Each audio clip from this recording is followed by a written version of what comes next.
ko kene comme anye a dogodaw tugo mina anye a fo ina tugo mina dimanche dimanche ni ala manga jonya jorna akada ni kana ni kene kan tungaranke jorna ko kene kana fasodon kibaria di tungaranke ma dien fantan nan bela jelen fe mais ka tungaranke o fene kibaria di fasodon ma dien fantan nan bela jelen fe aywa ko dogodalen toy dala magay antunya anganiya kada ni ka fo ani mopti ka belebele mopti ka guide spirituel mopti ka activiste na bela jelemba to don madu meite komana meite la aywa bi ani komana meite ala nana kan nae anyi nyogon srobi aywa ko men danye men tigilai kada ni bibi na abi ka kuma ani komana meite anga nyogon kuma nyogonya aywa aka kiboria di tungaranke uma aka tubira di fasodo uma munne be mopti marala munne be dankana mopti mun kibira de be ambe ba donga fo komona mite ale moye ale te aywa afo nyame komona mite be ta terrain de kan donc o kama bi ala yang garsiga do komona mite la anga foli belele baba yoro ani mopti jeunesse bela jeli amba fo komona mite na ka eniula bienvenue sur notre plateau de Tempo Afrique TV tungaranke jornanko jemkan ko nala komona mite eniula Aba ni wula Musa aywa komona mete ni klobe mangana aywa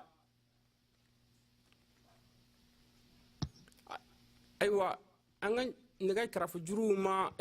c'est que internet connexion ko ambe ba donc a fo abe chugo mina aywa africain fanfe kuma bamako are ko internet ko man kuma te aywa amopti la mama aywa mais aye anje amba nyine ambalmo fe minu be kanaje ou ka continuer ka naje ani komana mete amenyomro alibi komana mete ni klobena ika fulube kenen kan bonsoir aba furi jaranye Musa Jawara ka bo mortiya no fu États-Unis émission tungaranke jorananko ba ma bela jeren fe fen ba la me bien fantani nani nga wula da fo fulube a bela jeren mali togola ani Musa Jawara ere togola ka bo fo morti kononana aywa jaranye o benama aywa komana mete komi dokun tebenena tun kade aniye ka fo ani ka nyogon soro anga kuma amba don ka fo mobti marala jahadi chaman ba temena mobti marala ali bi dokun tebeneni dokun kelen kon nala ambora ka kasara doye aywa mobti marala aywa amba don ka fo e komana mete ete a fe nyame hali ni ya me aywa ibeta terrain de kan kata réalité ta ka boka yira jiemogo ka aye aywa idume se ka mune fo anyana aywa jeudi temene anya meka foko aywa anga bateau do be ko kangu Musa bateau no mime bo Bamako fo kulikoro afo mime bo fo kulikoro kana abe Niger kana fo mopti anya meka foko terroristu ye dankari bateau ina ko mogo banana anya video ye ni ala na kra sona ma mena video nu yere mogo ka ye ka doni la mela mais ebe se ka mune fo anyana o jahadika parce que amba do nga fo itara do sula ka ta barama ka to laje kosebe Musa alhamdulillah ɲininkali diyara n ye a bonyana ma Musa an bɛ yɔrɔ min bi n'o ye Mopti bakɔfɛ yanfan ye a lafiya kɔni ye kelen ye bi a ti yen nɔ an bɛ san 4 bɔ bi fɛn fɛn kɔni de ye lafiya ye Mopti bakɔfɛ yanfan o faamana Mopti bakɔfɛ yanfan bi a ka jugu ni Kidali ye aka jugu ni Syrie aka jugu ni Bangladesh aka jugu ni Iraq yebi au don la jeudi wene wele 22h entre 23h ka fo ko jadi su ko kangu Musa temeto no ya nga patumbani ku ya kushi bon ci fora ne nyana donc 22h entre 23h donc ne kon konti se ka ma fosi sansa parce que beyi ta fo do ko ku yu bonu urketi do ko ku ye tirde fu ka beyi ita fola komi ire bora ka fo to mena mentiglan danye atigi yere donc fo ala nana naka naye kunu vers 10h wati ne terke yimwele ka fo ko bo ko baton blala avion blala ka ta passager no fe kwakuru nin dabi kwakuru mun fene kuma na ni ya video yo dongola nimbe kan atinya na kwakuru ko ambar ko benen duka donc maintenant famo ye avion blala ta uno fe ka tuta kwakuru famin kera depuis jeudi 22h entre 23h na fora ko jeudi de ko samedi de ko avion de tout luta kwakuru musa ko mo abi ma kamara kande o fenye ma kangi yere nyiniga est autorité de jamana en kono donc directement ne wilelo la ne era ma o koni placage sumache parce que ne era mpana nendo nya accident ken se ne mpulo be pana nendo ganya fongo faso bara na ne ma watu watimbi femfe na mbo la parce que faso bara ende ga bonu obey donc ne mutu ta kan sin segere kata sevare no e sevare sominan doloy kata bana bato yere legay donc ntara kata bana bato lega ngonna na lega nyame ka foko jadi shu ku ya autire marfala anga batumbala no e kanku musai ko kosobe ka kera ngo donc mentiglan danya atiyere donc mba se ko ataw yere ta ugoddu kuma la ka famille di malian duma pour que ubi se ka famille di fantani nani bela jele malian di mi tungarange bi fanwofa donc hukum na ni yere bora ka ye didola ya bora ka ko mo nunu jadi si nunu na sandili la donc una na sandili la donc uyu tire donc ki se tara do ulu kan fo batuna donc mo nunu sira ka boli ka do ko akuru du konnana lu bulla ka do no ka tu kalfa du anga sorasi do utara nu ulu ye ulu ko di ko akuru ko so de la yeno donc anga pagaze munu sira ka boli ka tu kalfa feuna sorasu la ulu taru kalfu lu la yeno donc maintenant vraiment ulu ko ni sira ka kisi donc ulu bi ala foga ala barkada donc ñoo image do ta sominen dolo la on kala ka boy funi bana pa to do fele ni nyaba lan sigilendo akere fela nyaale fene ka yoro nyini ka ko sege ka fona akunkuna nyenye be bo nyogona ka ta no fe fa ka so ni yere nyaba la video la ntara fa ka so ni sigilendo akere fa watin na kuma ka gelama kosobe akuma fankele o tigera bar kala ka do akaman fe ka ta bo fu kote doni fe donc ko vraiment akadinya akakuma akadi yoro min shi sa kuma ka gelama kosobe ki aleni kise ya kun yoro mun furote ka teme donc inta ado ni yere ya ye kun be silendo ni bandiye donc ayere tade ndo kuma ka gelama kosobe ne silendo akoro donc ni yere bora ka jaw video kala iba abeyi donc vraiment anya antola bi ala nana ka bi 11h wati bato nana ka bo kwa kuru donc antara kwa baton fena kono mo bi dangandala ka ta do akono balu no ale ni basi bonin do yorom joli bonin do yorom ka beta nyu do pongo fenfe amba po jemo ye malien diuni tia fantan nani pera jere ngambi shire ya kande sur le terrain ka yira jemo la parce ngalo malwe binela ka po malien diuni donc o video yere di kanga traité la donc a titeme plan nyogonka o bina na video nunu na ala ni kita jana nayi Musa Jawara ika kuma yana ika kuma jarayen abenama aywa iye min fo ate fo ka temo kan an be nin de nofe an ga layini de tempo affective la ka enyona yere wolo denye mobti ka enyona yere wolo denye malila min be wuli fasokola woleli mana ke wati akera shu akera clé ambe ba don ka fo insécurité min be e norian fa infe ambe ba don ka fo insécurité min be mobti ona taota e komena mete iya ira jemo wala ka fo ifaso de kadiye i willa wati wole bladi ma i willa kata kati nyeda kelunka ka a filmer ka ira jemo wala akana ke anyame amba don ka fo ni jahadi min binen fle ni aywa ambalma uka kanku Musa konnala sani o che do kun temenena antunga la yini anga se ki soro parce que amba don ka fo événement wɛrɛ kɛra sani o cɛ an y'a mɛn k'a fɔ dugu bɛ yen ko bɛn dugu ayiwa i ni mɔgɔw bɔra ka na i ni seereya nana ka na sigi k'a yira k'a fɔ ko o dugu kɔnɔna la ko terrorisiw de ye maître ye yen ayiwa o vidéo kɔnɔna la fana a yirala k'a fɔ ko terrorisiw ye mɔgɔw faga sugu kɔnɔna la diɲɛ bɛɛ ɲɛna terrorisiw ye mɔgɔw faga ko parce que k'u taara balula kungo kɔnɔna la terrorisiw ko kolonkɛ tɛ kɛ yen ko 22 septembre ɲɛnajɛ tɛ kɛ yen ko furusiri ɲɛnajɛ tɛ kɛ yen ko balontan tɛ kɛ yen o tuma anw ka ɲininkali ye min ye sani an ka video fɔlɔ lajɛ i bɔra ka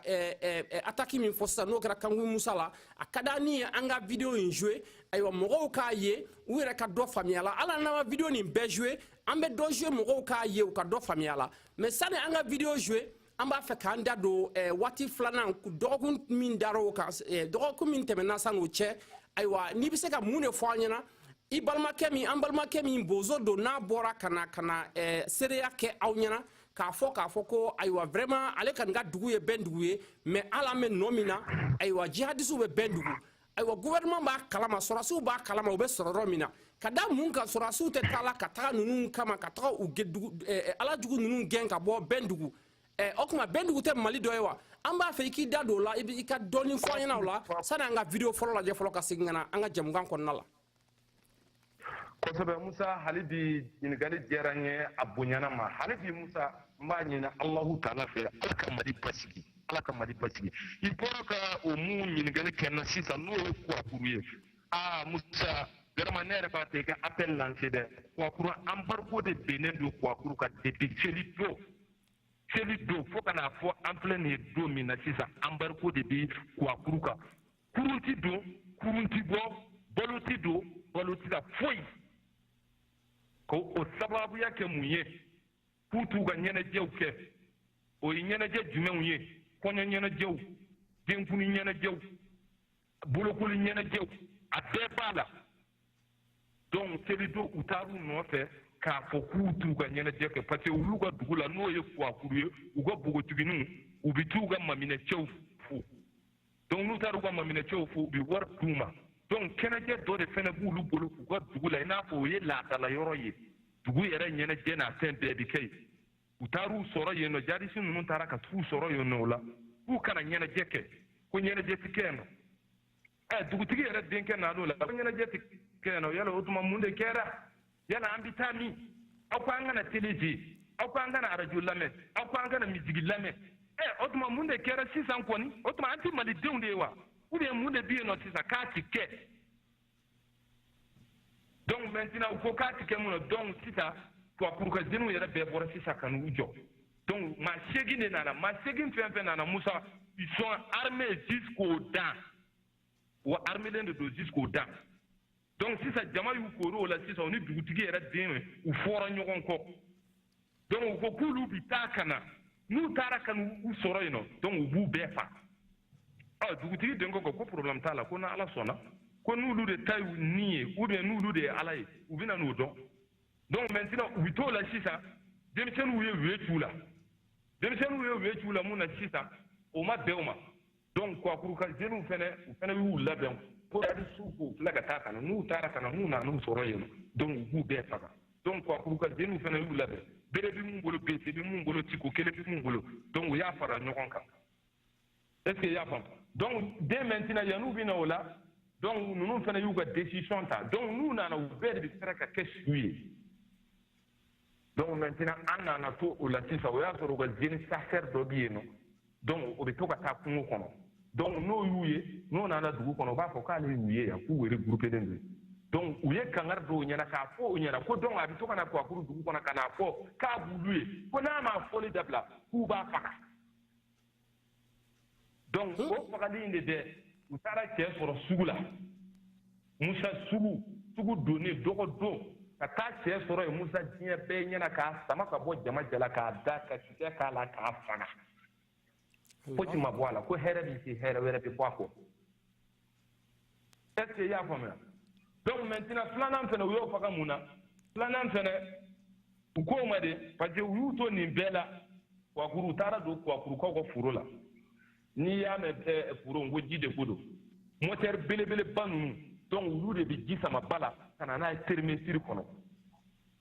est ce que i y'a faamu donc u taara don u ka permettre de la Musa u ka groupe ninnu k'a bɛɛ kari k'a bɛɛ ci foro bɛɛ jalen filɛ nin ye u ka misi 100 u taara ni misi 100 de k'u y'a bɛɛ ka taa n'a ye Niger kɔnɔna na misi ninnu bɛɛ taara yen nɔ donc Kwakuru préfet sous-préfet yen nɔ an bɛ san 4 kɔni b'o la commandant yen nɔ maire yen nɔ niiri ye fosi tɛ yen nɔ bon kɛlɛ in yɛrɛ daminɛna seli ani bi de tɛ an filɛ nin ye fo bi Kwakurukaw dɔw filɛ ka boli ka bɔ dɔw ko k'olu bɛ sa u ka faso nɔfɛ u ka dugu nɔfɛ k'u tɛ boli ka bɔ an bɛ yɔrɔ min bi kɔngɔ bɛna ɲini ka Kwakurukaw faga Musa Mali autorité ma réaction ma se ka fosi kɛ u taara ni sɔrɔdasiw ye o don la de bon sɔrɔdasiw bɛ ɔkɔliso de fɛnɛ kɔnɔ mɔgɔ ninnu b'u yɔrɔ dɔn u bɛ yɔrɔ min u tɛ taa u nɔfɛ kurun tɛ don kurun tɛ bɔ bon Kwakuru ni Jɛnɛ o ye 39 kilomètres de Musa o don o la président muso n'o y'an ba Ani ani Jɔnkunda olu taara Jɛnɛ u bɛ festival la Jɛnɛ kɔnɔna na plus mɔgɔw bɛ kan ka taa la Kwakuru olu bɛ festival de la Jɛnɛ ni Kwakuru yɛrɛ ye 39 kilomètres de ye donc Musa i bɛ se ka mun faamu o la donc an bɛ don min na i n'a fɔ sisan nin na Kwakuru lafiya kɔni ye kelen a ti yen nɔ u ye maa min faga Kwakuru yen nɔ ça fait 3 personnes u bɛɛ musow filɛ filiya la don n'a nataw la n bɛ se fo yen nɔ sur le terrain en temps réel ka a dɔw ma parce que n y'o de fɔ u ye n ko je suis prêt ko n joli laban walahi Allah n tɛ segin kɔ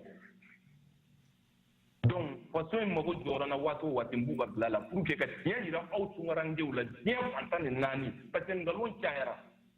donc taa ni ala fɛ n ka nkalon tigɛ o ye n bɛ taa terrain de kan k'a yira aw la en temps réel sur le terrain diɲɛ mɔgɔ ka ye donc an bɛ yɔrɔ min sisan da in na Musa lafiya kɔni tɛ Kwakuru kan embargo binnen d'u kan vraiment an balima minnu n'u tulo bɛ n kana tunkarankew n'u bɛ se ka Kwakurukaw dɛmɛ ni balo ye fɛn fɛn vraiment ne bɛ appel lancer u ka an balima ninnu k'u dɛmɛ degun mun b'u kan ala k'a ta ka bɔ u kan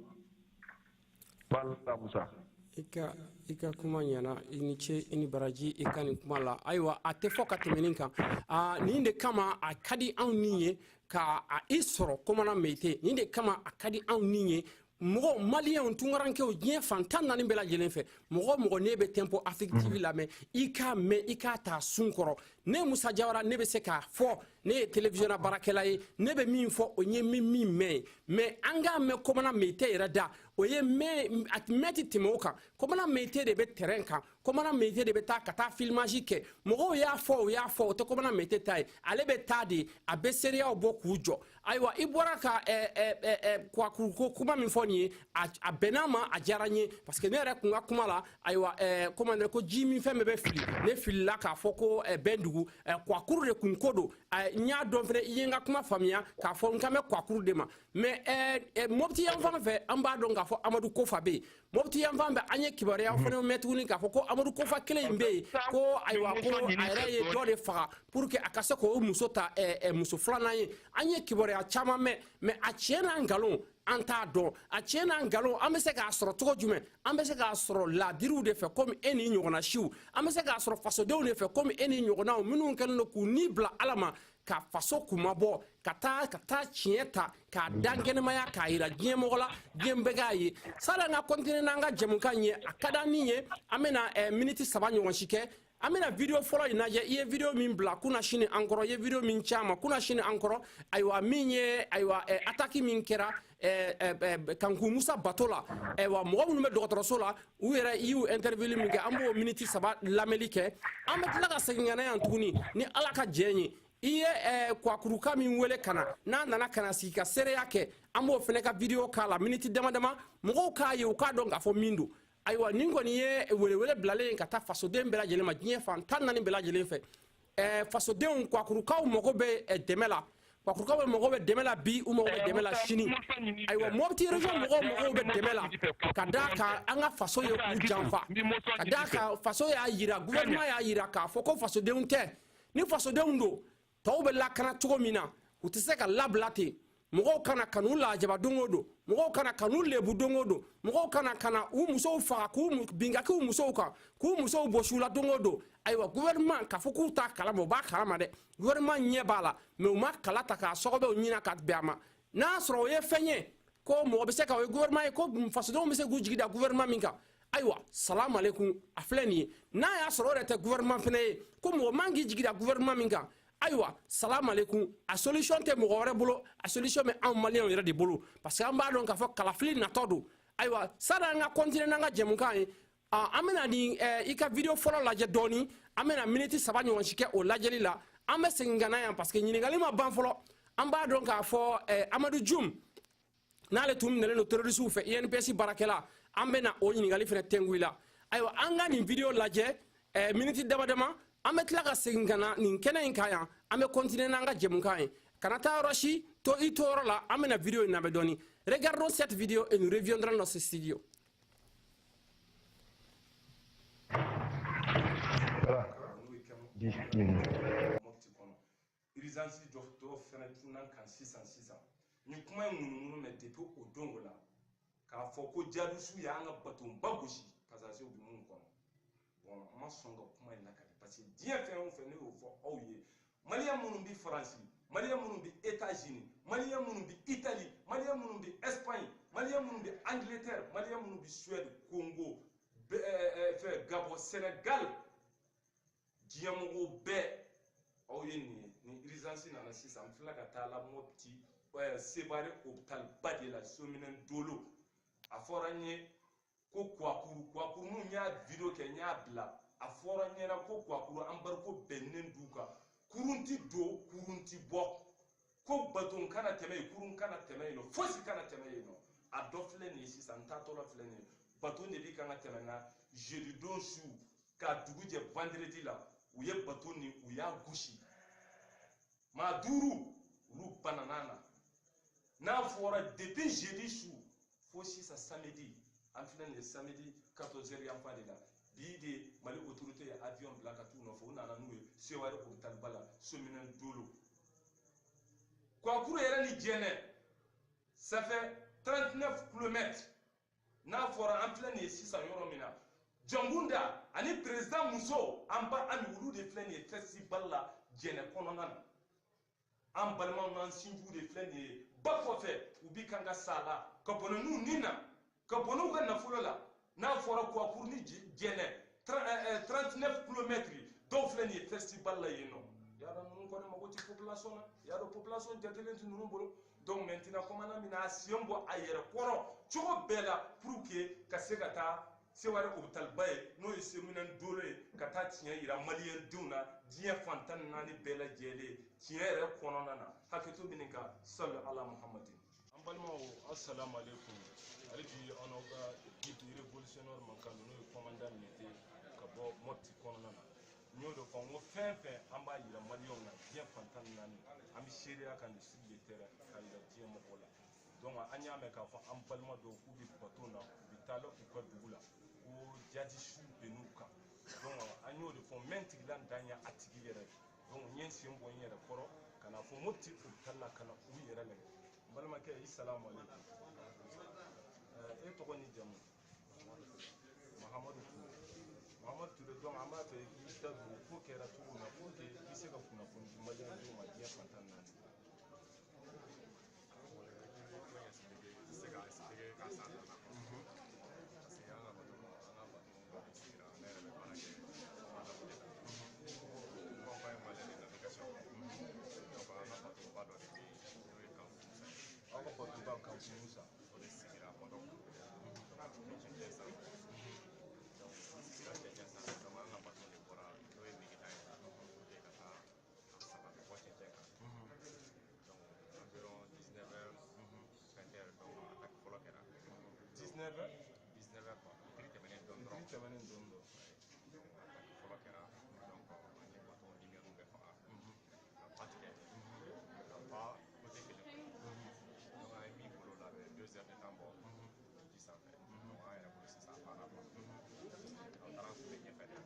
jadisiw de taara u kun bɛ ɲɛfɛ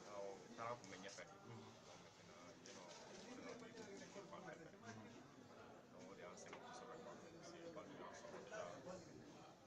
donc e yɛrɛ tɛgɛ in bali de y'a sɔrɔ voilà donc an bɛ ka na rumeur dɔw fɛ mɛ u y'aw bɔ ni roquette de ye wa ou bien o ye tir de k'aw kan o ye tir de k'aw kan an ye pas tigɛ ka taa dangada la fɔ ko bada wala moto na sugu jumɛn sandeli donc mɔgɔ ni kɔni ma to a la donc blessé la aw ma joli de banana 5 personnes o de blessé vraiment an y'a faamu vraiment an bɛ dugawu kɛ hali bi ala ka kisi kɛ ala kana kisi dan kelen ma vraiment mali autorité o hali sisan ne bɛ mun fɔ aw ye n'a fɔra jɛnɛ an kɔrɔ yan nɔ bi président ni jɔnmu na président muso ani jɔnmu na o filɛ nin ye maliyɛnw de filɛ nin ye ba kɔfɛ u bɛ bɔnɛ ninnu na diɲɛ ma don o don vraiment nin ye fɛn mun cɛ n'a fɔra i fa dugukolo yɛrɛ kɔnɔ lafiya ye kelen ye a t'i kan ye vraiment nin ye fɛn mun cɛ ka jugu kosɛbɛ hali bi mali ɲɛmɔgɔ an bɛ dugawu k'u ye ala ka fasodenw kanu don u dusukun na ala ka fasodenw kanu don u dusukun na vraiment ala k'u bɔ nkalontigɛ la nkalontigɛ ye banajuguba de ye hali bi an bɛ moti hôpital kɔnɔna de la n'aw yɛrɛ aw ɲɛ b'a bɛɛ la donc an y'o de fɔ an bɛ fɛn fɔ an bɛ seereya kan nin ye n dontɔ ye tuguni salle dɔ kɔnɔna na a fɔra n ye tuguni k'a fɔ ko bali kɛra mɔgɔ min na donc nin ye natɔ ye bali ye mun sɔrɔ a kunkolo la a n'a kulo yanfan na vraiment filɛ nin ye ale de kɔrɔ nin ye vraiment an bɛ dugawu kɛ hali bi ala kana kisi dan kelen ma ala kana kisi dan kelen ma n'o de fɔ fɛn fɛn an b'a fɔ malidenw ye an bɛ seereya kan parce que nkalon maloya b'aw la n'a fɔra ɲɛmɔgɔ olu de bɛ nkalon tigɛ u t'i maloya donc vraiment n t'a la yɛrɛ ka santé bɛ cogo min sisan k'a kɔ fɛnɛ b'a la vraiment gɛlɛn kɔrɔ yan dɔɔnin voilà ɲɛ b'a la a kɔ fɛnɛ nana ye ɲɛ voilà donc an t'a la yɛrɛ n'a bɛ se ka kuma a tɛ se ka kuma donc n tun bɛ ka na bɔ bɔtun ye mɔgɔ minnu voilà dɔw yɛrɛ bɛ se ka filɛ an t'a la voilà donc minnu bɛ se ka bato na nin y'o de donc mɔgɔw ye ɲininka diɲɛ fantan naani n y'a fɔ n tɛ se ka information foyi di mɔgɔ ma parce que n m'a mɔgɔw ye donc maintenant nana filɛ mun se hôpital yɛrɛ de kɔnɔ n yɛrɛ de y'a sisan n filɛ nin banabagatɔ de kɔnɔ donc an bɛ dugawu kɛ ala ka s'il vous plaît sortez là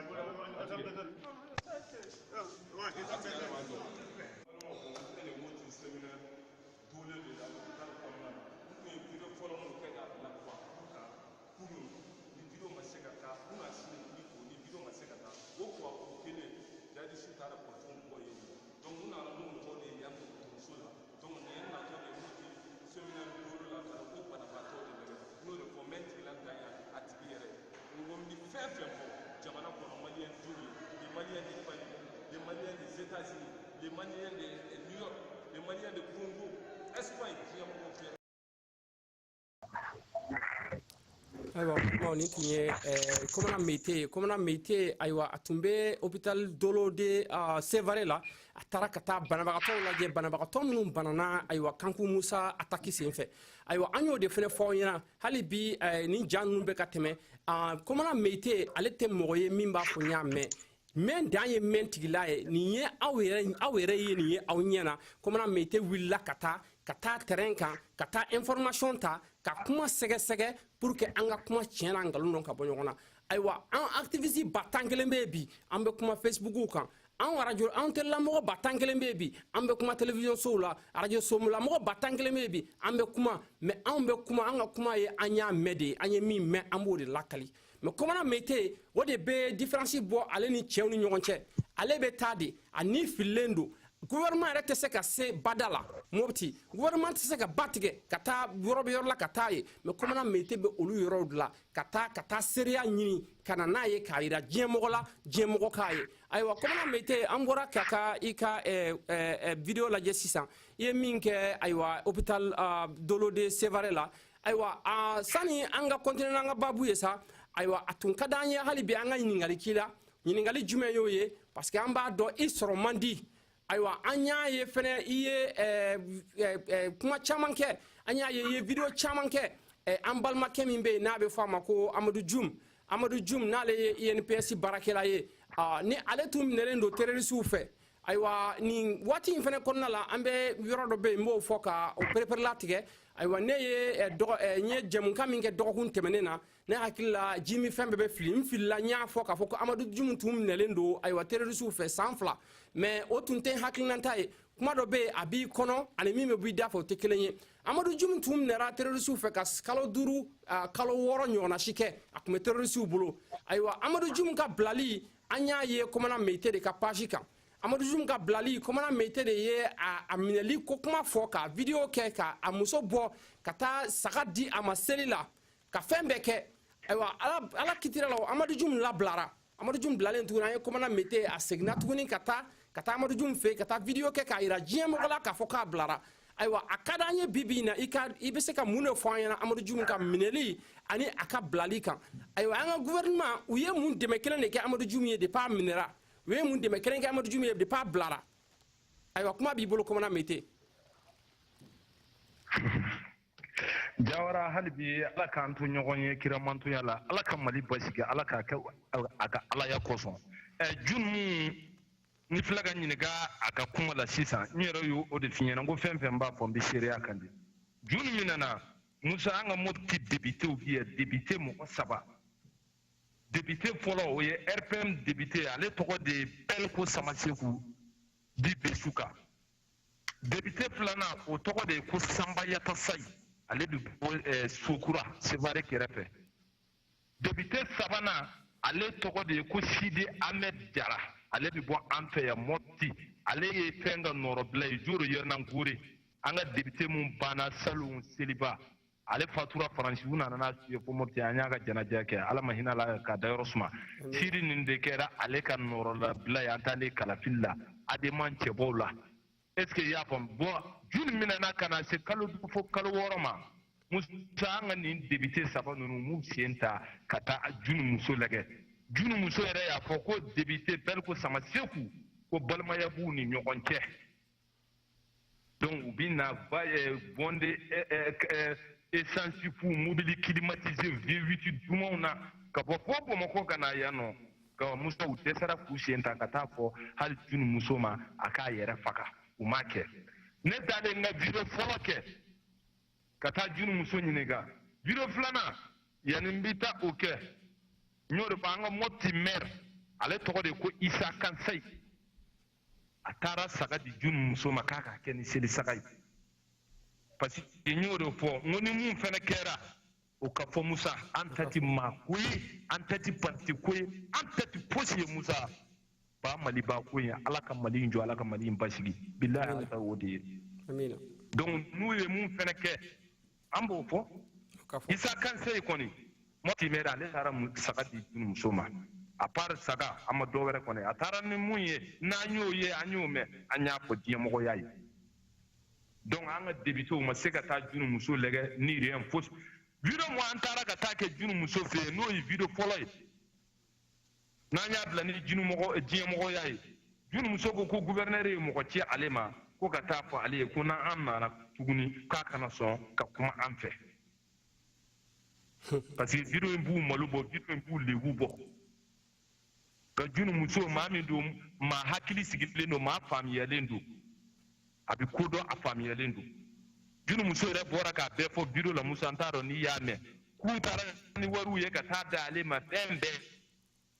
ale ko acce parce que ni ya jete mina acce mina na warde kun koro jun bitani retraité o ka warde bako fe donc jun ka filation de duruma ni jun bita abi wari inke dunu de kala ka sora ka fili mobile kono bo bi jun mina kuma mina na ya soro wari kum jun bulu uti jun mina bi wari mina do bi jun blagata bo ya war ma soro sida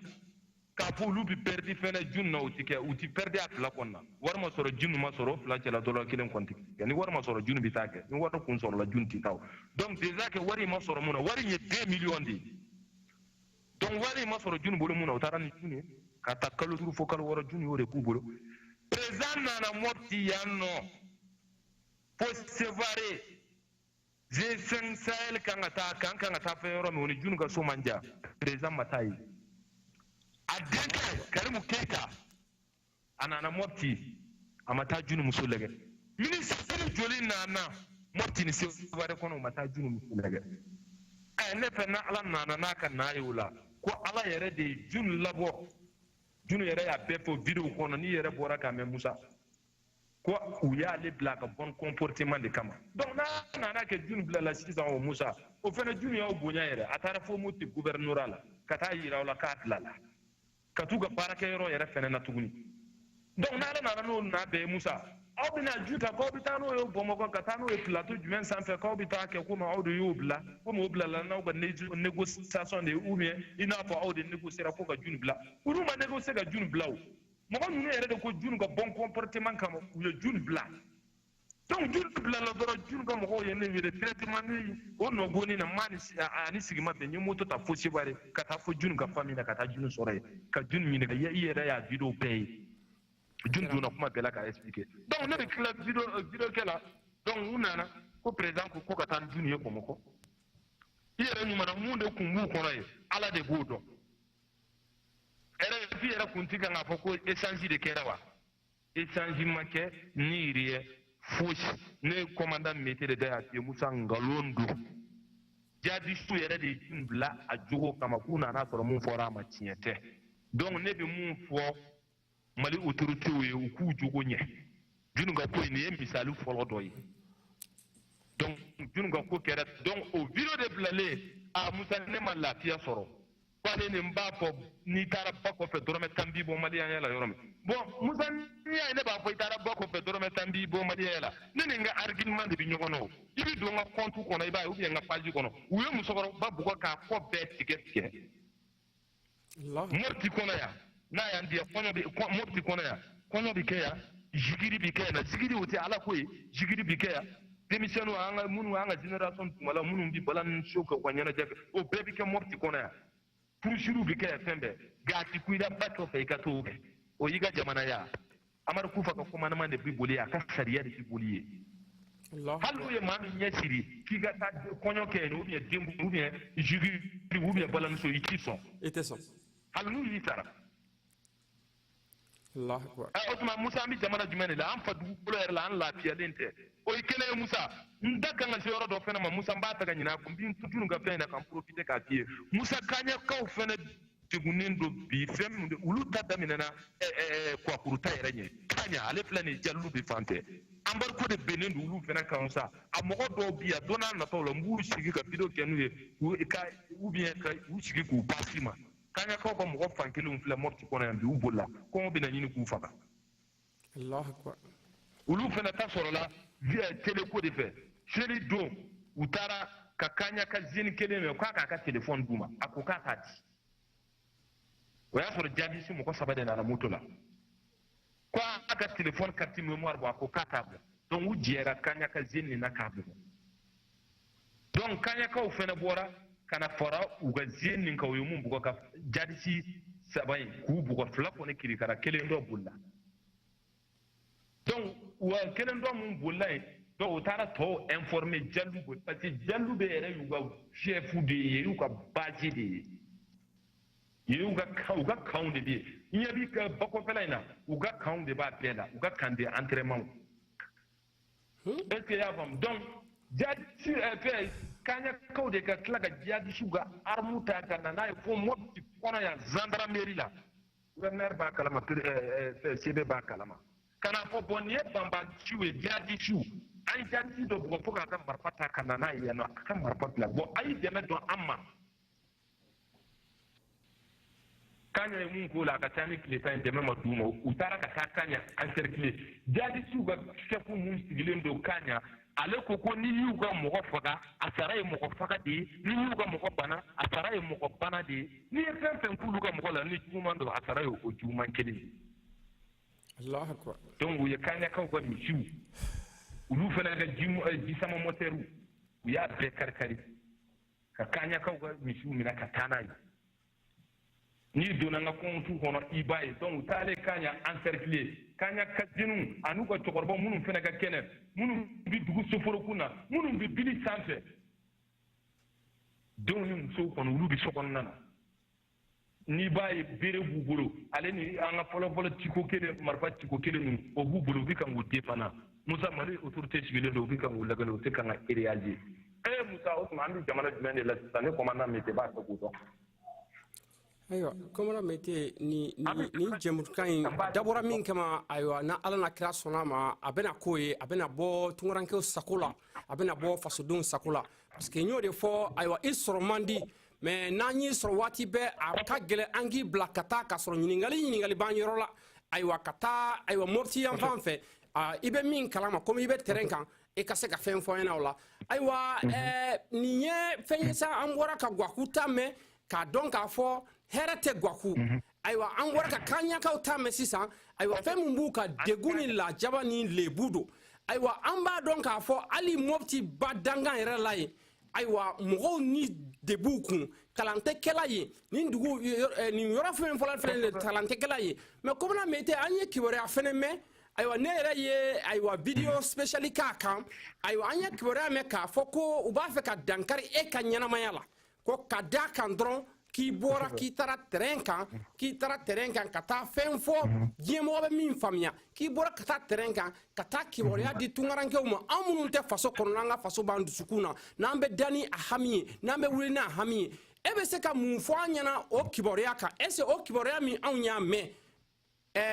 kibaruya jɔnjɔn don wa e bɛ mun kalama o ko la alhamdulillah hali bi Musa n bɛ ala fo k'i barikada k'e Musa yɛrɛ fɛ kosɛbɛ i ka cɛsiri ani ka wuli ka jɔ la n'o tɛ e yɛrɛ ka bonya ni ka karama kama n'o tɛ Musa ne yɛrɛ sɔrɔ man di n bɛ waati minnu yɛrɛ la nin temps tɛ n bolo k'a sigi k'a kɛ quoi tellement n sardelen don tellement ani menace min bɛ n kan n ka tiɲɛ in kan Musa nka Musa n bɛ fɛn kelen fɔ tunkarankew ye jamana tɛ jɔ nkalon kan jamana bɛ jɔ tiɲɛ de kan n'i y'a mɛn faso tiɲɛ wallahi ala yɛrɛ ko ten ko kullu hakka wala wa nafsika ko ale ka jɔni i ka tiɲɛ fɔ kɛ hali ni kunkolo bi to a la Musa n ka tiɲɛ fɔ n b'a kɛ hali ni nin bi to a la ka tiɲɛ yira maliyɛn bɛ diaspora la maliyɛn bɛ tunkarankew la diɲɛ fantan naani bɛɛ lajɛlen nkalon ti mun na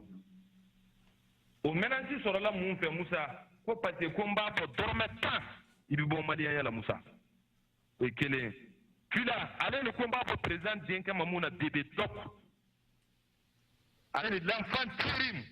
ko n b'o fɔ mun na Musa y'a faamuya ale ni ko n ye Amadu June ka video mun bila parce que n y'o de fɛ Amadu ka June ka video olu kun b'a fɛ k'a tigiya de ta o ka taa ni June ye plateau sanfɛ k'a kɛ i n'a fɔ komi a bilala n'olu ka soutien de pour que a ma bila n'o ye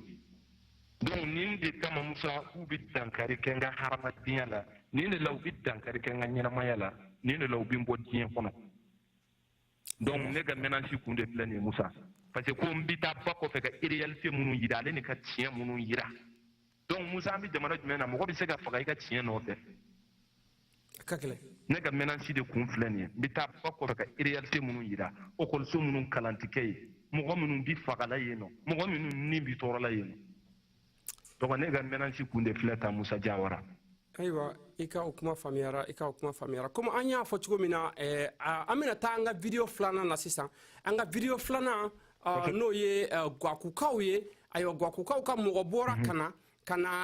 kana témoignage kɛ k'a fɔ min bɛ Gwaku ayiwa an b'a fɛ tunkaranke o tunkaranke ni e de bɛ Tempo Afrique TV lajɛ tunkaranke o tunkaranke ni e de bɛ tunkaranke jɔrɔnanko jɛmukan lajɛ ayiwa n'aw ye nin video ye nin ye Komana Meyite de ye activiste Komana Meyite le guide spirituel de Mopti depuis Mopti ano de bɛ ɲɔgɔn bolo bi ayiwa Tempo Afrique TV studio kɔnɔ yan bi in na a bɛ ka kibaruya d'aw ma kibaruya minnu tɛ n y'a mɛn dɛ kibaruya minnu ye a yɛrɛ de taara terrain kan k'a enregistrer ka na n'a ye an k'a ye donc an ka taa an ka nin video filanan in lajɛ an ka Gwakurukaw ka mɔgɔ min nana ka na témoignage kɛ an k'o témoignage lamɛn an bɛ segin ka na bulon in kɔnɔ yan hali bi an ka Tempo Afrique studio in kɔnɔ yan hali bi an ni Komana Meyite ani Komana Meyite de ɲɔgɔn bolo bi an ma fara ɲɔgɔn na fɔlɔ an bɛ fɛrɛ bɛɛ lajɛlen kɛ ɲininkali n'a bɛ an ma an bɛ o ɲininkali k'a la bi in na parce que an b'a dɔn k'a fɔ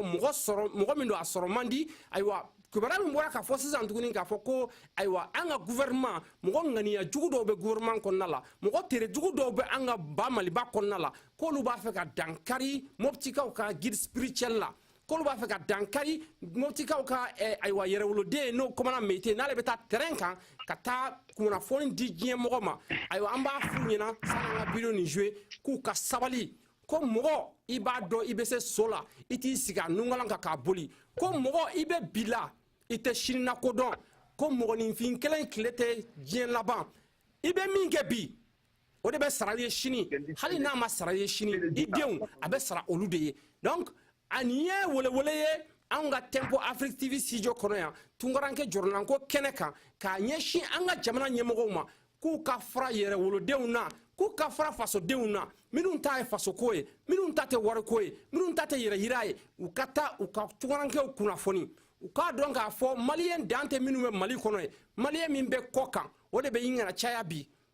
o de ka ca bi mun de y'an se kɔ kan parce que an ka ɲɛmɔgɔ jugu minnu b'an an ka jamana kɔnɔ olu de ma baara kɛ donc an ka taa an ka nin video lajɛ ayiwa kwakurukaw ka intervention an bɛ segin ka na bulon in kɔnɔ yan an bɛ segin ka na an ka plateau in kan yan ka continuer n'an ka turanke jɔranko ye regardons cette vidéo et nous allons revenir dans ce studio pour continuer avec notre turanke jɔranko de la semaine an ni commandant Mete de bɛ ɲɔgɔn bolo bi an ka nin video lajɛ kwakurukaw ka video ayiwa o ka témoignage o ye mɛn dan ye mɛn tigila ye o ye aw m'a mɛn ne da aw m'a mɛn commandant Mete dɔrɔn da a y'a mɛn kwakuruka dɔ yɛrɛ da min ye kwakuruka ye an ka taa an k'a lajɛ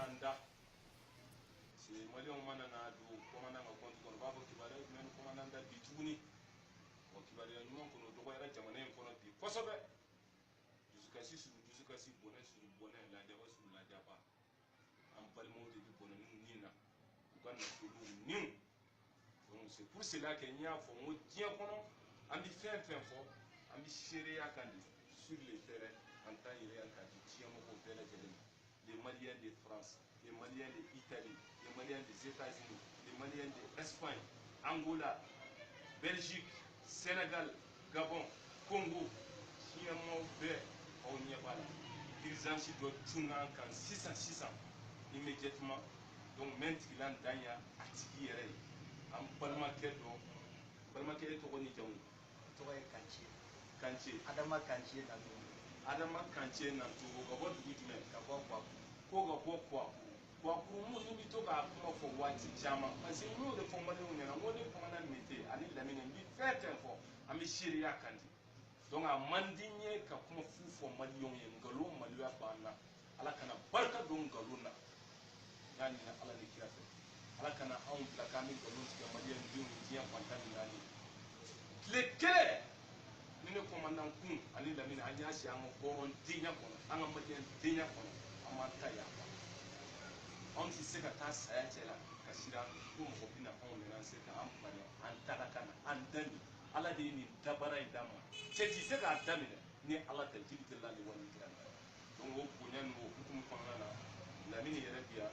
i bɛ kuma di Lamine ma Lamine y'i bisimila ka kuma fɛ. alhamdulillah maliyɛn cɛ ni muso bɛɛ lajɛlen fo comme commandant Zabara a bɔra ka kibaruya minnu fɔ k'a fɔ fɛn o fɛn n'an b'a fɔ seereya de b'a la et puis nkalon maloya o bɛ an na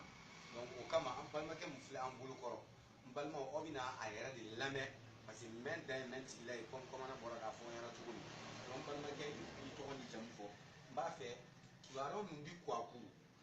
c'est à dire question fɔlɔ ye mun ye Kwakuru jadisiw kɛlen bɛ ka tɔɔrɔ siri Kwakuru la kabi wagati jumɛn? Bon, n bɛ foli bila maliyɛnw bɛɛ ye vraiment nin fana ye kunnafoni dɔ ye ni tɔɔrɔ bɛ duguden min kan donc ni jamanaden wɛrɛ wulila k'a fɔ a bɛ tɔɔrɔ ɲɔti ka bɔ o tigilamɔgɔ kan donc vraiment an ka maliyɛn n'a bi ala k'a ji an na quoi a ye mun fɔ nin vraiment o fɔli da ye nkalon tigɛ kɔni nafa t'o la fɛn ne yɛrɛ bɛna fɔ ka fɛn fɛn lakali jama ye vraiment a bɛɛ kɛra a ɲɛ ma quoi donc vraiment an bɛ don min na bi Kwakuru kɔnɔ ani Kwakuru yɛrɛ ni Moti ye 45 kilomètres de ani Jɛnɛ fana ye 39 kilomètres de donc bosodugu de don bon mais bosodugu min don mɔnɛ bi k'a la sɛnɛ bi k'a kɔnɔ jago bi k'a kɔnɔ mais a bi bi na an bɛ don min na bi a fanga yɛrɛ yɛrɛ o ye sɛnɛ de donc sɛnɛ in kɔnɔna na an bɛ balo o de la sɛnɛ n'an ka denmisɛnninw mana bɔ ka sɛnɛ kɛ ni wagatinin sera ni sɛnɛ mana dɔgɔya u bɔ ka taa jamana ka taa damanda ninnu na ka taa Bamakɔ ka taa u ka musaka fitininw ɲini ka segin ka na dugu kɔnɔ donc depuis 2015 le 22 septembre 2015 ne o fila ka jaabi kɔngɔ fɔ ne a sera an ka dugu kɔnɔ ka na se fo an bɛ don min na bi ni dɔ tigi kan ka fara a kan foyi de ma bɔ a kɔnɔ donc o hukumu kɔnɔna na 2015 le 22 septembre 2015 o nana an ka dugu kɔnɔ an bɛ fɛ ka bɛnne fêter n'o y'an ka yɛrɛma hɔrɔnma san ye 22 septembre 21 don ka dugu kɛ 22 la o taara o fitiri wagati o nana an ka mairie fɛ yen nɔ o y'a sɔrɔ an ka mairie tɛ yen donc maire ka so kuma na ga so mata o tara maire ni nga amuso la amuso ko ko fa bora armele donc amuso ko ka bora o do na sokono ka sokona be fuye o ma maire sore o ki set sokona la ka ki set fa be o de ken an yere shine folo yi ka marfa man ka men an tulo dugu panikera dugu traumatisera den wila machita be ta yoromna o ya soro pa kuru yere dugu ba ni ex arrondissement de a dugu kono fana a dugu yɛrɛ ka bon cogo min na commune min b'a la k'a fɔ a bɛ commune fila ɲɔgɔn bɛɛ mara kɔnɔ mura togili mura commune o kumana o fana bɛ Kwakuru de donc o bɔra maire ka so o taara kumana fɛ o y'a sɔrɔ kumana tɛ yen nɔ kumana ye mankan de kumana kɔni an ka dugu studio ye sufiri ye ale y'a yɛrɛ ta a sera ka boli ka don jɛnɛ ale donnen jɛnɛ jɛnɛ kɔnɔ dugukɔnɔden ninnu bɛ yen nɔ n'u nana jɛnɛ septembre ɲɛnajɛ la olu y'a essayer bɛɛ ye boli la bɛɛ taara u ka so bɛnɛ seli ma bɔ a ɲɛma o bɛnɛ don kelen wula fɛ o donc o nana ni tiɲɛni kɛ o y'a sɔrɔ an ka duguden dɔ bɛ yen nɔ n'o kama ko Sidiki Buwanta ale ye infirmerie de a bɛ Kwakuru dɔgɔtɔrɔso de la a bɛ baara kɛ yen nɔ a bɛ CSCOM na yen nɔ donc ale nana bɛnɛ kɛ a ka faso la donc fitiri wagati a bɔra a ka so k'ale bɛ taa ka taa a ka kungo kɔnɔ yaala la a ka marifanin b'a bolo a sera kungo kɔnɔ n'u ye ale bɛ to ka sasi donsoya de kɛ ale bɛ to ka sasi de kɛ donso de don donc puis donso min don a k'a fɔ a bɛ donso fɛn ninnu kɛ a ka d'a ye kungo kɔnɔ fɛn ninnu a bɛ to ka taa zonzanninw faga a b'a dun donc a bɔra so ka taa fitiri wagati in na ka seli i b'a dɔn zonzannin ninnu bɛ sɔrɔ fitiri wagati ka don 20h-21h kɔnɔna ninnu na donc ninnu fana nana dugu kɔnɔ ka na ni laada ninnu kɛ o bɔtɔ dugu kɔnɔna na o bɛɛ ni cɛnin ye kungo kɔnɔ o ye 17 yan la o y'a faga o kɛra ko balimakɛ a tɔgɔ Sidiki Buwanta a filɛ ka ban don min na a bɛ taa san 32 ɲɔgɔn ninnu san 31 32 a furumuso bɛ yen nɔ den b'a fɛ den kelen a ye den kelen sɔrɔ donc o y'o laada in k'o la donc maintenant o y'a essayer ka dugu fonctionnaire fɛn fɛn bɛ yen nɔ bɛɛ yɛrɛkɛra donc an tor'o laada kɔnɔ a bɛ kɛ sisan u b'u dogo u bɛna sugu kɔnɔna na bɛɛ siranna maîtres taara depuis 2015 fo bi ekɔliso datugu ekɔli maîtres taara service baarakɛla minnu bɛ yen projet baarakɛlaw bɛ yen nɔ ONG bɛ yen nɔ musow ka jardin foro baarakɛla ninnu n'u bolo bɛ ONG mɔgɔw bolo olu bɛɛ sera ka tunu donc bɛɛ y'i yɛrɛ ta. D'accord, ɲininkali filanan min bɛ yen an fɛ k'a dɔn komi i bɔra ka cɛ ka fatuli fɔ sisan donc an fɛ k'a dɔn ale kɔfɛ est-ce que mɔgɔ wɛrɛw sara kuma in daminɛnen ka se sisan mɔgɔ minnu ye mɔgɔ joli faga Kwakuru ka yɛrɛ la k'a fɔ u yɛrɛ ye mun faga aw b'a kan. O ye mun fɔ Kwakuru ka yɛrɛ la mouvement in kɔnɔna na o ye fila k'a fɔ o ye mun faga bɛnni don o ye jeune kelen o kɔfɛ tuguni o kɛra 2017 yɛrɛ kɔnɔ 2017 kɔnɔ an bɛ san min na o cɛnin fana ye kungo kɔnɔ baarakɛla de ye bɛɛla de don mais Kwakuru ka de don aw kɔni sigi bɔ bɛɛ wolola ye ka mɔ yan u bɛ to ka taa kungo de kɔnɔ a taa ka sasi a taara bɛnni ka baji de don dɔ la o y'a ye o ye kangari da ye jadisu o bɛ Kwakuru kungo kɔnɔna na Amadu Kufa ka mɔgɔ à peu près 4 ou 5 kilomètres du village kilomètre 3 kilomètre 4 ani dugu cɛ o b'o tu kɔnɔna ninnu na hali dugula t'a la donc ayiwa balimaw an tun ye ayiwa an bɛ ka video min lajɛ ni o ye témoin min bɔra ka na ni a bɔra Kwakuru ka na komana mete ye a wele ka na a kana seereya di fasodenw ma a kana seereya di tunkarankew ma ko mɛn dan ye mɛn tigila ye a ka mɛn ale yɛrɛ da mun de kɛra Kwakuru mun de bɛ sen n'a ye ayiwa o komana mete ale bɛ taa terrain kan o ye tiɲɛ nka an bɛ kuma la min fɛ nin ye a ye min ɲininka o ye Kwakuru yɛrɛwoloden dɔ de ye o wolola ye ka mɔ ye hali n'a y'a sɔrɔ a bɛ baara la Sevare ayiwa an balimaw nin tun ye an ka tunkaranke jɔrɔnanko ye bi tunkaranke jɔrɔnanko min bolila kosɛbɛ ayiwa problème minnu bɛ nord yan fan fɛ beaucoup plus précisément problème minnu bɛ ayiwa Mopti mara la an b'a dɔn k'a fɔ Bato Kanku Musa o attaquera aw bɔra k'o jaw ye aw bɔra ka komana Meïté ye l'homme du terrain l'homme qui est sur le terrain pour nous faire parvenir les réalités de ce qui se passe au nord du Mali a y'a yɛrɛ kumakan mɛn ayiwa an ye video fɛnɛ lajɛ tuguni a ye comment dirais-je Kwakuruka min wele ka na n'o nana ka na seereya di aw ye Amadou Dioum ale ka video a y'olu jaw ye ayiwa a ye dɔ fɔ o fɛnɛ kan nka hali bi sani an ka jɛmukan in kun na cɛ an ni komana Meïté ama fara ɲɔgɔn na a ka d'a ye an ka ɲininkali laban min tɛngo a la sani an b'an ka jɛmukan kun cɛ o de ye ayiwa komana mete i ni ce i ka fasodenya la o tɛ question ye mais i ni ce i ni ka fasodenya la mɔgɔ y'i sara ala k'i sara mɔgɔ min sara ala k'i sara ayiwa ni bɛ ala de bolo ni tɛ mɔgɔninfin bolo ko mɔgɔw b'u ta la ala b'a ta la ala k'i kɛ i yɛrɛ sago ye ala kan'i kɛ jugu sago ye kana siran tɛ cɛ danbe ye i ka baara kɛ i bɛ baara min na fo n'a y'a sɔrɔ i tɛ k'a kɛ tiɲɛ de kan fo n'a y'a sɔrɔ i tɛ k'a kɛ ka tiɲɛ de bange k'a yira diɲɛ mɔgɔ la anw tunkaranke minnu tɛ mali kɔnɔ anw tɛ faso kɔnɔ fo n'a y'a sɔrɔ i tɛ k'a kɛ o de kama n'i bɛ k'a kɛ o de kama o sen jɛlen don o bolo jɛlen don ni ala n'a kira sɔnn'a ma i tɛ malo wa fosi t'i la foyi tɛ foyi kɛ siman na kisɛ bɛ ci mɔgɔninfin na a bɛ tila ka wuli ka jɔ n'i tɛ mɔgɔ bolo a bɛ ala de bolo ni ala ye min natigɛ o de bɛ kɛ ayiwa an ka ɲininka laban min b'i bolo sa ayiwa komana mete hali bi ayiwa mun projet wɛrɛ b'i bolo ye hali bi e ka baara e hakilinata ye jumɛn ye ayiwa u kɛlen ka nin menace ninnu kɛ k'u b'a fɛ ka dankari i ka ɲɛnamaya la e dun kɛlen don ka plan jumɛn bila sen kan cogo min na i k'i hakili to i yɛrɛ la parce que mɔgɔw b'u ta la ala b'a ta la juguw fana b'u ta la ala k'an kisi u tɔɔrɔ ma alhamdulillah hali bi musa jawara o tempo afrika la tungaranko jɔrɔnanko mo ti jeunesse bɛɛ bi fo musa jawara i ka nin baara ɲuman in na musa seti jɔnni ye o ayi seti jɔnni ye musa setigi ala de ye n y'o de f'i ye jili jalali wali ikirami ale de ye faamaw la faama ye ale de ye fantanw la faama ye donc musa ne ko ala ne ko a kira yɛrɛ de y'o fɔ musa kisi ni nɛɛma b'a ma sallallahu alaihi wasallam a ko maa ma i kɛri i faso fɛ k'e b'i n'a fɔ limaniya jɔn don musa n y'a ɲini alahu taala fɛ ala ka ne sɔrɔ o jamakulu cɛla n'o tɛ se ti ne ye musa dabali ti ne ye setigi ye ala de ye ne kɔni n ka terrain kan baara musa n y'o de f'i ye n ko n b'a la fo n joli laban i yɛrɛ y'a fɔ cogo min ko n'a y'a sɔrɔ maliko de don n'a y'a sɔrɔ fasoko de don n'a y'a sɔrɔ mɔgɔ ko tɛ o de don musa n b'a la fo n joli laban walahi ala n t'i segin kɔ n tɛ recule tiɲɛ pour que ka se ka jira aw maliyɛn den tunkarankew la pour que ka se k'a jira diasporaw la ko mun bi kan ka kɛ mali kɔnɔ mun bi jamana kɔnɔ pour que k'a jira aw la en temps réel ne kɔni se t'i ye ne bi ya ala ne jigi ye ala de ye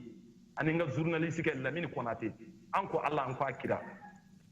se fosi t'an ye o kɔ an y'an kalifa ala de la mun ti kalifa tiɲɛ mun ti jigi tiɲɛ voilà donc o de bi ne fɛ musa k'a f'i ye ale ni ɲe mun fɛnɛ f'i ye hali bi musa kaɲakaw sɛgɛlen don kɔngɔ b'u la musa i k'a fɔ diɲɛmɔgɔw ye kaɲakaw embargo b'u da la musa n'a fɔra jamana bɛ se ka taa nin kan wa musa an yɛrɛ bi kan ka siranna fɛn dɔ ye ɲina ji minɛnen d'u bolo u ti kan ka ji bila an na ka na forow bɛɛ bi kan ka ja musa forow bɛɛ bi kan ka ja o fɛnɛ y'a dama an bi kan ka siranna dɛ musa a ye duwawu kɛ jamana in ye hali bi o de bi ne kɔni fɛ musa k'a f'i ye fɔlɔ bon lamini yɛrɛ bi yan n'o ye n ka journaliste kɛ a yɛrɛ ko k'a ka foli tile kosɛbɛ k'a bi tunkaranke bɛɛ fɔ an kɔni bi yan musa an ka terrain kan baara an ti segin a la an ti ɲinɛ a la an t'a kɛ wari kama an t'a kɛ sanu kama an b'a kɛ en tant que citoyen malien ala de y'anw garisɛgɛ nin na an k'a kɛ donc an b'a kɛ na ala ni kira jɛnna n'a ye an ka foli belebele bɛ lamini yɛrɛ ye lamini ka foli bɛ tunkaranke jɔrɔnanko kɛnɛ kan yan lamini an b'a ye i ka video la an b'a ye a bɛ ɲininkaliw k'i la a fɛnɛ ani cɛ ani baraji a ka fasodenya la ani cɛ ani baraji a ka yɛrɛwolodenya la ayiwa a ko ŋunu tɛ san sɔrɔ juru kɔ ayiwa meyite mana taa terrain kan cogo o cogo ayiwa meyite kelen yɛrɛ tɛna se ka ayiwa comment dire video kɛ ka tila ka a tila ka interview kɛ ayiwa an b'a dɔn k'a fɔ mɔgɔ kelen kelenw bɛ yen minnu dalen don i la minnu sɔnnen don i ye minnu bɛ tugu i kɔ ka taa nin yɔrɔ dangereux ninnu na ka taa nin yɔrɔ ninnu na yɔrɔ minnu sécuriselen tɛ ka taa jaw ta pour que an ka se k'u ye an ka foli belebele bɛ lamini ye nin kɛnɛ in kan yan an ka foli belebele bɛ mɔgɔ o mɔgɔ n'o de bɛ a ni fili k'a dɔn k'a fɔ komana meyite bɛ tiɲɛ sira de kan ka tugu a nɔfɛ ka taa nin yɔrɔ ninnu na ka taa jaw ta ka taa nin yɔrɔw la ka taa imagew ta ka sɔnw bɔ k'a yira diɲɛmɔgɔ la diɲɛmɔgɔ k'a ye an ka foli belebele bɛ aw ye yan an tɛ dan aw ma an ka foli belebele bɛ mɔpiti jeunesse bɛɛ lajɛlen ye k'u ni ce u ka fasoden ɲumanya la an b'a ɲini mɔpiti jeunesse fɛ ko u k'u cɛsiri n'u cɛsirilen don hali bi u ka dɔ fara cɛsiri kan ayiwa commandant Meïté ɲɔgɔn caman sɔrɔ man di u ka fɛrɛ bɛɛ lajɛlen kɛ an b'a dɔn k'a fɔ juguw b'u ka baara la u b'u ka manœuvre la kɛrɛfɛ mais u kana sɔn cogo si juguw ka sanna ni ala na kira fɛnɛ sɔnna ma juguw tɛna sanna u ka to commandant Meïté kɔ u ka to commandant Meïté kɛrɛfɛ u k'u hakili to ɲɔgɔn na u k'a dɔn k'a fɔ juguw b'an cɛla waati bɛɛ u n'u ŋaniya juguw bɛ ɲɔgɔn na mais ni ala na kira sɔnna ma u ŋaniya a bɛ segin u yɛrɛ ma anw ta ye fasoko de ye ne y'o fɔ tungaranke jɔrɔnanko kɛnɛ in kan depuis bi tɛ depuis bi ma se tungaranke jɔrɔnanko kɛnɛ in a bɛ yan anw tɛ yan politiki ko la anw tɛ yan mɔgɔ ko la anw ta ye fasoko de ye anw tungaranke minnu bɛ diɲɛ kɔfɛ mali kɔfɛ anw tɛ se ka kɛ terrain kan mais an seko n'an damayira ye min ye ka kuma ta k'a ɲɛɲini k'a ɲɛdɔn k'a fɛsɛfɛsɛ ka kibaruya cari tungarankew ye diɲɛ fan 14 bɛɛ lajɛlen fɛ u k'a dɔn k'a fɔ mun b'u ka faso kɔnɔna la anw tɛna segin o la anw tɛna ɲinɛ o la ayiwa min ye ayiwa i ye welewele min bila ka taa k'a fɔ dugu jumɛn mɔgɔ don kwakurukaw tɛ i ye dugu dɔ tɔgɔ fɔ dugu in tɔgɔ tɛ n kɔnɔ minnu mɔgɔw hakili ka t'u la an b'a ɲini tungarankew fɛ diɲɛ fan 14 bɛɛ lajɛlen fɛ ko kɔnɔkulu jɛlen de bɛ bi fɔ anw bɛ yan bi in na ayiwa 1000 se bɛ dɔ ye a tɛ foyi tiɲɛ o ye 1000 se bɛ dɔ ye a tɛ foyi tiɲɛ o ye 100 dɔrɔmɛ 2 se bɛ dɔ ye a tɛ foyi tiɲɛ o ye ko dɔɔni dɔɔni n'i y'a fara ɲɔgɔn kan a bɛ kɛ belebeleba ye a bɛ se ka mago dɔ ɲa ayiwa ko ayiwa commandant Meïté ka wele don k'a lase tungaranke bɛɛ lajɛlen ma kwakukaw mago bɛ dɛmɛ la a ye dugu dɔ fɔ bɛndugukaw mago bɛ dugu in tɔgɔ tɛ n kɔnɔ mais a bɛna segin dugu in tɔgɔ kan olu fana mago bɛ dɛmɛ la ayiwa ni dɛmɛ bɛ se ka k'u ye cogo min na an b'a ɲini tungaranke bɛɛ lajɛlen fɛ diɲɛ fan 14 bɛɛ lajɛlen fɛ u ka dɛmɛ kɛ n'u b'a fɛ u k'a dɔn u bɛ dɛmɛ kɛ cogo min na u ka tungaranke jɔrɔnanko Musa Jawara u ka ne yɛrɛ contacter n b'u ni commandant Meïté n b'u bila contact la n'a y'a sɔrɔ a bɛ se ka dɛmɛ k'u ye dɛmɛ bɛ se ka kɛ cogo min na dɛmɛ ka kɛ ten dɛmɛ tɛ ka kɛ anw kama a bɛ ka kɛ minnu bɛ yen ni se t'olu ye bi dabali t'olu ye dumuni t'u bolo k'a dun minnu bɛ yen n'u ka moto pompe minnu bɛ ji sama ka taa foro kɔnɔnaw la n'olu tiɲɛnen don minnu bɛ yen bi n'u t'a dɔn sini dumuni ko bɛ kɛ cogo jumɛn a dabɔra olu de kama an b'a fɔ hali bi commandant Meïté i ni cɛ i ni baraji ni kumakan laban b'i fɛ k'a fɔ nin kɛnɛ in kan i b'o kumakan laban fɔ an b'an ka bi jamukan bila yan ayiwa an hakili b'a la ni ala m'an ka jɔnya jɔ an na an n'i ka to ka ɲɔgɔn sɔrɔ i ka to ka jamana kibaruya d'an ma Mopti yan fan fɛ merci beaucoup ayiwa i ka kuma laban ton dernier mot Musa kuma diyara n ye a bonyana kosɛbɛ i ko dugu filanan mun i m'a tɔgɔ dɔn o de tɔgɔ ye ko Kaɲa voilà ale bi Jaliw de fan fɛ ko Kaɲa voilà donc maintenant Musa ne voilà donc n bɛna den mɔgɔ f'i ye k'an ka journaliste kɛ pasi ma Lamini Konate n'an k'a ma ba Lamini a fɛnɛ ka kuma laban fɔ vraiment kuma mun bɛ ne fɛ jamanadenw ala ka u kanu fɛ an ka faamaw ala ka jamanadenw kanu d'u la ala ka u bila tiɲɛ fɔ la ala k'u bila tiɲɛ fɔ la n'o tɛ Musa Moti sɛgɛnnen dɔ bi dɛ Moti bakɔfɛla sɛgɛnnen dɔ bi dɛ n bɛ se ka dugu 40 jate sisan Musa lafiya tɛ dugu mun kɔnɔna na sisan a bɛɛ bɛ yen ya Allah sécurité kɛlɛ a t'u kan Musa ala ka jamana in sumaya ala ka jamana in sumaya ala k'o k'a ka seba cɛ 4 dayɔrɔ kɔsɔn a k'o kɛ Maka ni Madina bonya kɔsɔn a k'o kɛ Arafa bonya kɔsɔn a k'o kɛ Mutalifa bonya kɔsɔn ala ka Mali sumaya ala ka ɲɛma ɲɛnaman di Mali ma mun jamanadenw kanu b'a la n'o tɛ san 4 Mali bɛ jɔnya de kɔnɔ san 4 Mali bɛ tasuma de kɔnɔ san 4 Mali bɛ jahanama de kɔnɔ maliyɛn den tɔɔrɔ la bi n'a fɔra an balima dɔw fɛnɛ filɛ ka taa bila kungo jalan kɔnɔ Tamarasɛti ala ka Mali sumaya n bɛ Lamini pasi ma Musa a fɛnɛ ka kuma laban ti a kɛto bɛ ne ka sala Mahamadi Musa Lamini assalamu alaikum bon dakuru ɲɛ kelen min ne bolo k'a fɔ aw bɛɛ lajɛlen ye vraiment nin baara mun i bɔra k'a kɛ aw ni foli ka kan ala ka barika don teleso yɛrɛ la nka commandant Meïté n'i y'a ye ne bɛ sɔn ka taa nɔfɛ terrain ninnu bɛɛ lajɛlen kan parce que n dara la k'a fɔ a bɛ ka fɛn fɛn fɔ tiɲɛ de don et puis commandant b'a ka baara bɛɛ de bila ka taa et puis gɛlɛya caman bi ko in kɔnɔ ni a ye commandant sɔrɔ position o position na commandant bi taa terrain kan sans mun commandant bi ka kuma aw fɛ direct tan commandant kɛlen bɛ ka accident kɛ a sen yɛrɛ bɛɛ de bananen don mais o bɛɛ n y'a ye a bɛ ka cɛsiri mun kɛ vraiment a bi mɔgɔ dusukun lafɛngɛ et puis même comment on a téléphone on devait faire ni filmer depuis baran damine foga na fo bi ambitu muna vraiment fin de do mu jamana kanu de do comme abora ga photo mi vraiment mo nunu u ga conversation comme na bulumbala la ga ci o ma busko mo nunu u bi to mi nu kuma na vraiment discours ti se ka ku vraiment an yɛrɛ bɛ ka siran k'a fɔ wagati nataw la ese nin dugumɔgɔ ninnu hali ni kɛlɛ banna ka sɔrɔ gouvernement ma hin'u na maa si ma hin'u na u bɛna miiri k'a fɔ ɲɔgɔn kanu bi jamana in kɔnɔ tugun wa k'a fɔ ese mali laada kɔrɔ bi ye tugun wa o kama de an siran yɔrɔ ye o de appel ni bilaku ye mun bɛɛ bɛ se mun na yara bi k'a kɛ ala yɛrɛ kaso walasa ka ninnu se ka ninnu kuloma gɛn n'a ye u ka se k'a dɔn k'a fɔ ko an tin bɛ ɲɔgɔn na hali ni gouvernement ɲinɛn'u kɔ an kɔni ma ɲin'u kɔ hakɛto bɛ nin na sallallahu mahamad ani jeni baraji nin tun ye an ka bi tungaranke jɔrɔnanko ye wa musa jawara de kun don an b'a fɔ aw ɲɛna ka aw k'an bɛn waati wɛrɛ hakɛto bɛ nin kan salam au revoir passez une excellente soirée